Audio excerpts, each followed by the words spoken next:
السلام علیکم ورحمۃ اللہ وبرکاتہ۔ بدائع الصنائع صفحہ نمبر 444۔ بسم اللہ الرحمن الرحیم۔ فَأَمَّا إِذَا كَانَ مِنْ أَهْلِ الْإِجْتِهَادِ وَخَالَفَ رَأْيُهُمَا رَأْيَ الْقَاضِي فَجُمْلَةُ الْكَلَامِ فِيهِ ان قضاء القاضی ينفذ علی المقضى علیہ فی محل الاجتہاد۔ دیکھیے گفتگو یہاں سے یہ پیچھے سے یہ چل رہی ہے کہ اگر اجتہادی اور اختلافی مسئلے میں کسی مقدمے کے بارے میں قاضی نے قضا کی، پھر اس کے پاس دوبارہ وہ مقدمہ لایا گیا اور اس کی رائے بدل گئی، تو اپنے رائے اول کے مطابق تو وہ فیصلہ کر چکا ہے، اس لیے وہ رائے ثانی کی وجہ سے نہیں ٹوٹے گی۔ پھر تیسری مرتبہ میں لایا گیا، پھر اس کی رائے پہلی رائے کی طرف بدل گئی، تو اب دوسری رائے کے مطابق جو قضا کر چکا ہے یہ باطل نہیں ہوگی۔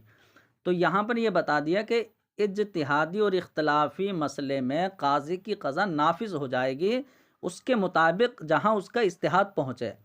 اب یہ صورتیں اس وقت ہیں جب کہ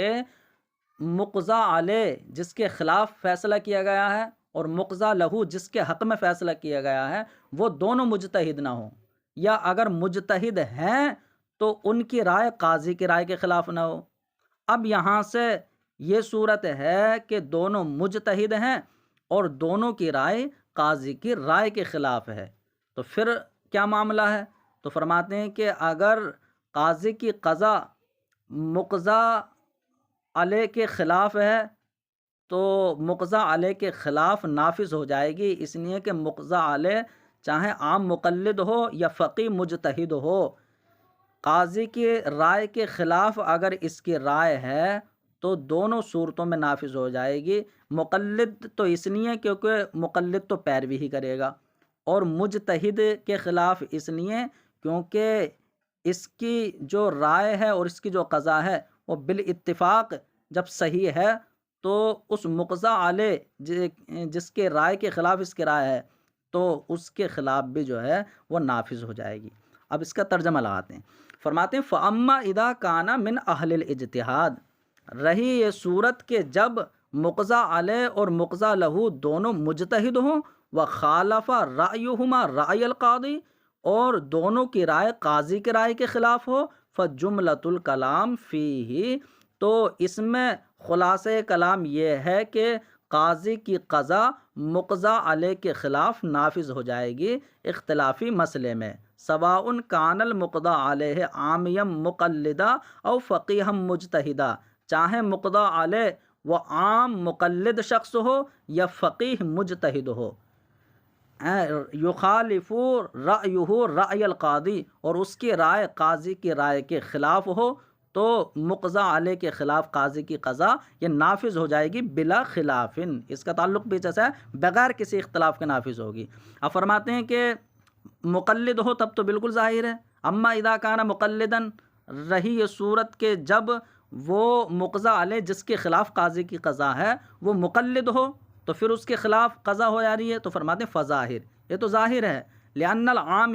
یلزمہ تقلید المفتی، تو فرماتے ہیں اس لیے کہ ایک عام آدمی پر جب ایک مفتی کی پیروی اور اس کی اتباع کرنا لازم ہے تو قاضی کی پیروی اور اتباع کرنا تو اولا، وہ تو بدرجہ اولا یہ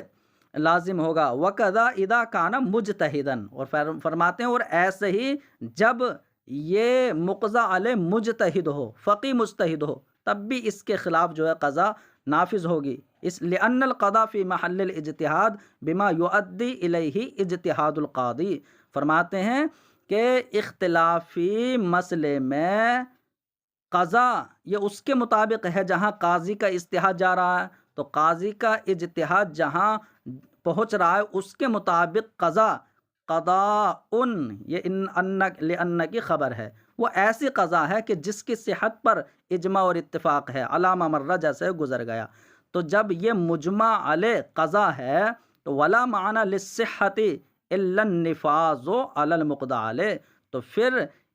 اس کی صحت پر جب اجماع ہے تو صحت پر اجماع ہونے کا مطلب یہی ہوگا کہ یہ مقضی علیہ کے خلاف ہر حال میں نافذ ہو۔ فرماتے ہیں وصورت المسألتی، اب مسئلے کی صورت کیا بنے گی؟ تو مسئلے کی صورت یہ کہ اذا قال الرجل لامرأته انت طالق البتہ، کہ جب آدمی اپنی بیوی سے یہ کہے کہ تجھے یقینی طور پر طلاق ہے، وَالرَّأْيُ الزَّوْجِ أَنَّهُ وَاحِدَةٌ، اور شوہر کی رائے یہ ہے کہ یہ ایک طلاق ہے، یملک الرجعۃ، تو یہ رجعت کا مالک ہوگا، وَالرَّأْيُ الْقَاضِي أَنَّهُ بَائِنٌ، اور قاضی کی رائے یہ ہے کہ یہ طلاق بائن ہے، تو قاضی کی رائے کیا ہوئی؟ یہ طلاق بائن، اور شوہر کی رائے کیا ہے؟ کہ یہ طلاق واحد ہے، رجعت کا مالک ہے۔ تو اب دیکھیے اس کی بیوی قاضی کے پاس جب مقدمہ لے جائے تو قاضی تو اس شوہر کے خلاف فیصلہ کرے گا، تو اس کا مطلب شوہر یہاں مقدع علیہ ہے، تو مقدع علیہ یہاں پر ہے تو اس کے خلاف جو ہے قاضی کی قضا نافذ ہوگی۔ فرماتے ہیں کہ رافعته المرأة الى القاضی، پھر اس بیوی نے، اس عورت نے اس مقدمے کو قاضی کے پاس پہنچا دیا، فقضى بالبینونۃ، اور قاضی نے شوہر کے خلاف بینونت کا فیصلہ دے دیا تو اس کی قضا بالاتفاق نافذ ہوگی، جیسا کہ ہم نے کہا ہے۔ وَأَمَّا قَضَاؤُهُ لِلْمُقْضَى لَهُ بِمَا يُخَالِفُ رَأْيَهُ هَلْ يَنْفُذُ، تو یہاں پر تو یہ ایک مثال سے سمجھا دیا، مقضی علیہ کی بات ختم ہو گئی کہ مقضی علیہ کے خلاف قاضی کی قضا ہو، اور مقضی علیہ چاہے مقلد ہو یا خود مجتہد فقیہ ہو، بہر صورت اس کے خلاف قاضی کی قضا نافذ ہو جائے گی، جیسے کہ ایک مثال سے سمجھا دیا۔ اب فرماتے ہیں جو جس کے حق میں قضا کی جا رہی ہے تو اس کی رائے کے خلاف اگر قاضی کی قضا ہے تو پھر یہ نافذ ہوگی یا نہیں ہوگی، اور وہ مقضی لہو مجتہد ہے، کیونکہ مجتہد والی صورتیں چل رہی ہیں۔ فرماتے ہیں وَأَمَّا قَضَاؤُهُ لِلْمُقْضَى لَهُ بِمَا يُخَالِفُ رَأْيُهُ هَلْ يَنْفُذُ، اور رہا یہ صورت کہ جب قاضی کی قضا وہ مقضی لہو کے لیے ہو، تو قاضی کی قضا مقضی لہو کے لیے، قاضی کی قضا اس کے مطابق ہو کہ جو مقضی لہو کی رائے کے خلاف ہے، یخالف رأیہ ہے یہ، تو مقضی لہو کی رائے کے خلاف مقضی لہو کے لیے قاضی کی قضا ہو، حل ینفذو، تو کیا یہ نافذ ہوگی؟ تو قاضی ابو یوسف نے فرمایا لا ینفذو، یہ نافذ نہیں ہوگی۔ وقال محمد، اور امام محمد نے فرمایا نافذ ہوگی۔ اس کا مطلب مقضی لہو کی رائے کے خلاف والی صورت میں تو اختلاف ہے، اور مقضی علیہ والے اوپر والی جو صورت ہے اس میں کوئی اختلاف نہیں ہے۔ تو فرماتے ہیں یہاں قاضی ابو یوسف نے فرمایا قاضی کی قضا نافذ نہیں ہوگی، امام محمد نے فرمایا نافذ ہوگی۔ اب مسئلے کی صورت کیا ہوگی؟ فرماتے ہیں اذا قال الرجل لامرأته انت طالق البتہ والرأی الزوج انه بائن، کہ کوئی شخص اپنی بیوی سے یہ کہے کہ تجھے یقینی طور پر طلاق ہے، اب شوہر کی رائے یہ ہے کہ یہ بائن ہے، والرأی القاضی انه واحدہ، اور قاضی کی رائے یہ ہے کہ یہ ایک طلاق ہے، یملک الرجعۃ، تو شوہر رجعت کا مالک ہوگا۔ فرافعته الی القاضی، اب عورت نے اس مقدمے کو قاضی کی بارگاہ میں پہنچا دیا، قاضی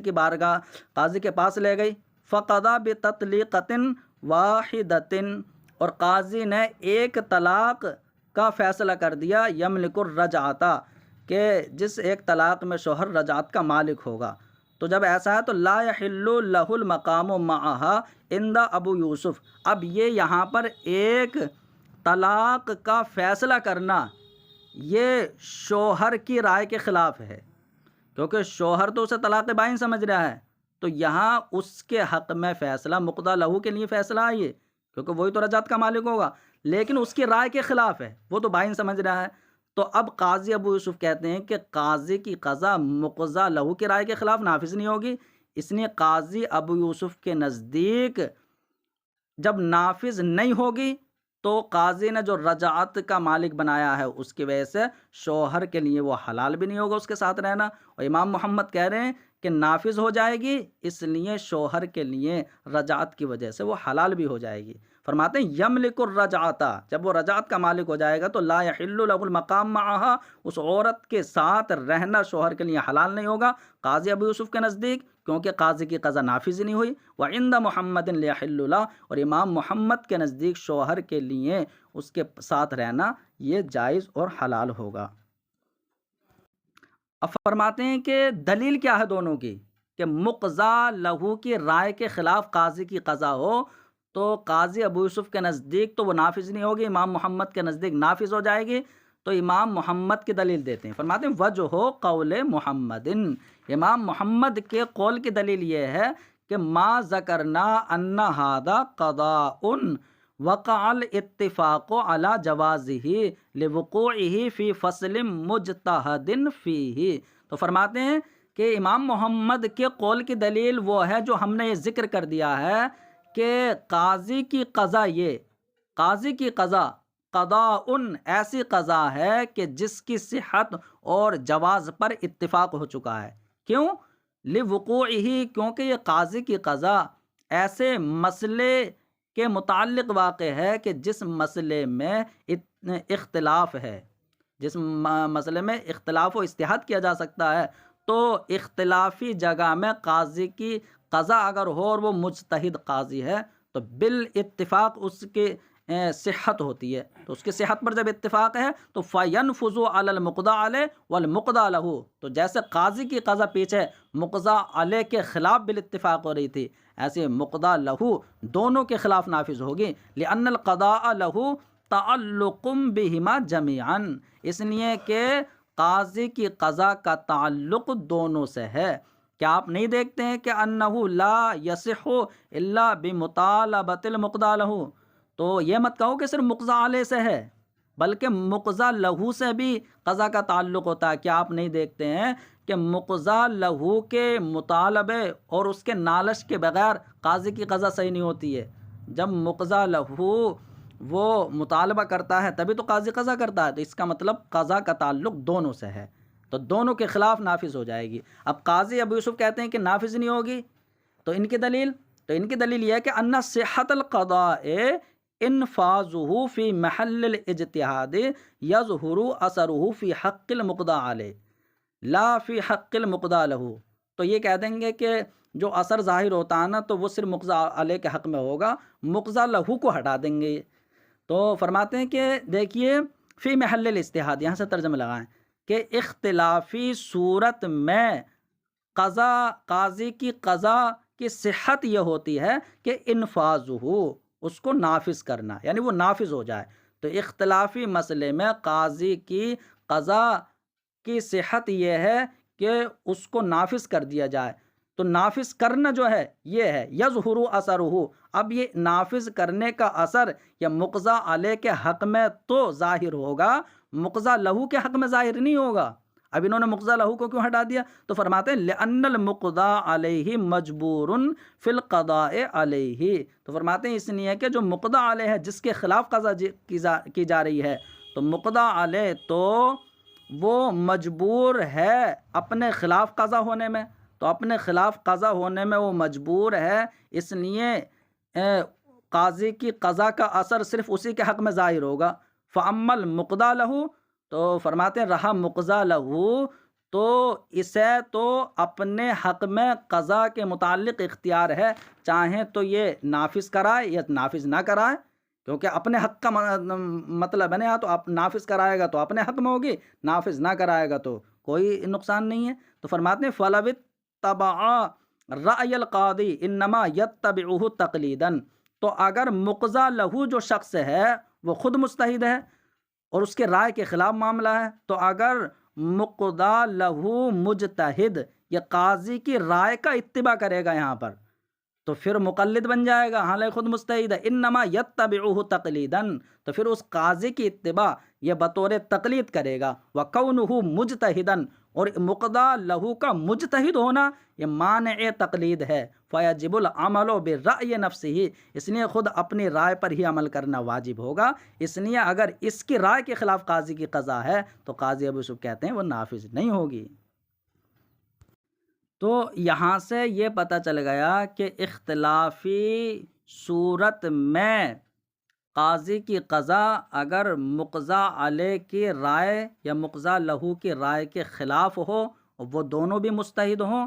تو پھر کوئی بھی صورت ہو، چاہے وہ تحلیل کی صورت ہو یا تحریم کی صورت ہو، جیسے کہ ابھی عورت کی حلت و حرمت والی صورت آئیں، یا غلام کو آزاد کرنے کی ہو، یا مال لینے کے متعلق ہو، کوئی بھی صورت ہو، ان تمام میں جو ہے یہی اختلاف ہوگا کہ قاضی ابو یوسف کے نزدیک وہ جائز نہیں ہے، قاضی کی قضا کا نفاذ نہیں ہوگا، امام محمد کے نزدیک وہ نافذ ہو جائے گی۔ فرماتے ہیں وَعَلَى هَذَا، اور اسی اختلاف پر ہوگی کلو تحلیل ہر او تحریم، ہر تحلیل اور تحریم، او اعتاقن اور غلام کو آزاد کرنے، او اخذ مالن یا مال کو لینے سے متعلق صورتیں، وہ تمام اسی اختلاف پر ہوں گی۔ کب؟ فرماتے ہیں اذا قضى القاضی بما یخالف الرأی المقضی علیہ او مقضی لہ، جب کہ قاضی اس کے مطابق قضا کر دے کہ جو مقضی علیہ یا مقضی لہ کی رائے کے خلاف ہو، اور یہ دونوں بھی خود مستحد ہوں، تو فرماتے ہیں فہو، تو یہ تمام صورتیں اسی کے مطابق ہوگی جو ہم نے ذکر کر دیا اتفاقی اور اختلافی اعتبار سے۔ تو اختلافی اور اتفاقی اعتبار سے اسی پر محمول ہوں گی کہ امام محمد تو کہیں گے کہ بالاتفاق دونوں کے خلاف جو ہے قاضی کی قضا نافذ ہوگی، اور وہ کہیں گے کہ نہیں، ایک میں تو مقضی علیہ کے خلاف تو بالاتفاق قاضی کی قضا نافذ ہو جائے گی، لیکن مقضی لہو کے خلاف نہیں، یہ امام محمد کا ہو جائے گا۔ فرماتے ہیں وَقَذَا الْمُقَلِّدُ اِذَا أَفْتَاهُ إِنسَانٌ فِي حَادِثَةٍ، اور ایسے ہی مقلد کو جب کوئی مفتی انسان کسی مقدمے کے بارے میں فتویٰ دے دے، ثم رفعت الی القاضی، پھر اس مقدمے کو قاضی کے پاس لایا جائے، فقضى بخلاف رائے المفتی، اور قاضی مفتی کی رائے کے خلاف قضا کر دے، فإنه يأخذ بقضاء القاضی، تو بے شک جو مقلد شخص ہے یہ قاضی کی قضا پر عمل کرے گا، وَيَتْرُكُ رَأْيَ الْمُفْتِي، اور مفتی کی رائے کو چھوڑ دے گا۔ کیوں؟ لِأَنَّ رَأْيَ الْمُفْتِي يَصِيرُ مَتْرُوكًا بِقَضَاءِ الْقَاضِي، اس لیے کہ مفتی کی رائے قاضی کی قضا کی وجہ سے متروک ہو جاتی ہے۔ فما ظنک بالمقلد، تو مقلد کے متعلق آپ کا کیا خیال ہے کہ قاضی کی جب قضا برحق ہوتی ہے اور اس کی قضا کی صحت و جواز پر اتفاق ہوتا ہے، تو اس لیے مفتی کی رائے جب متروک ہوتی ہے تو جو مقلد شخص ہے اس کی رائے تو بدرجہ والا متروک ہو جائے گی، تو قاضی کی قضا جو ہے یہ برحق ہوتی ہے، وہ اس پر اتفاق ہوتا ہے۔ ولم یذکر القدوری، اور امام قدوری رحمہ اللہ نے اس مسئلے کے بارے میں کوئی اختلاف ذکر نہیں کیا، وذکرہ شیخنا رحمہ اللہ، لیکن اختلاف ہمارے شیخ رحمہ اللہ نے ذکر کیا ہے، وسننظر فیہ فیما یاتی انشاءاللہ تعالی، اور آئندہ ہم اس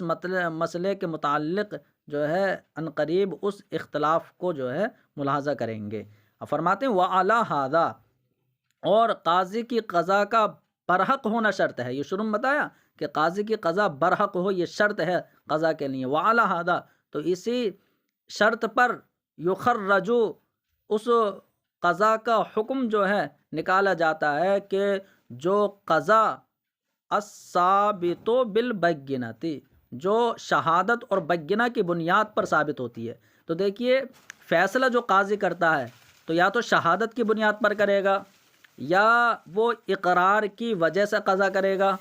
یا وہ مدعا علیہ کو قسم کھلائے جائے اور وہ انکار کر دے تو اس پر بھی جو ہے قاضی مدعی کے حق میں جو ہے قضا کر دیتا ہے۔ تو اس کا مطلب تینوں اعتبار سے قاضی کی قضا برحق ہوتی ہے۔ تو فرماتے ہیں وَعَلَى هَذَا، اور اسی شرط کے مطابق یخرج، وہ قاضی کا اس قضا کا حکم مستخرج ہوتا ہے کہ جو قضا وہ بینہ اور شہادت کی بنیاد پر ثابت ہوتی ہے، لأن البینۃ العادلۃ، اس لیے کہ جو سچی اور عادل گواہی ہوگی، بینہ ہوگی، مظہرۃ للمدعا، تو وہ مدعی کا جو دعویٰ ہے اس کو ظاہر کرنے والی ہوگی، کیونکہ مدعی تو اپنے دعوے پر بینہ پیش کرتا ہے۔ فکان القضاء بالحق، تو اب بینہ کی بنیاد پر جو قضا ہوگی وہ برحق قضا ہوگی۔ وعلی ہذا، اور اسی شرط کے مطابق کہ قاضی کی قضا وہ برحق ہونا چاہیے شرط ہے، تو اسی کے مطابق وہ حکم مستخرج ہوگا کہ جو انصاف اور قضا اقرار کی وجہ سے ثابت ہو۔ لأن الانسان اس لیے کہ انسان اپنے اوپر وہ جھوٹا اقرار نہیں کرتا ہے، اور یہی ظاہر ہے۔ فکان القضاء به قضاء بالحق، تو اقرار کی وجہ سے جو قضا ہوگی وہ برحق قضا ہوگی۔ فرماتے ہیں اور ایسے ہی اس قضا کا حکم ہے، یعنی وہ بھی برحق قضا ہوتی ہے کہ الثابت بالنقول، کہ جو مدعا علیہ کے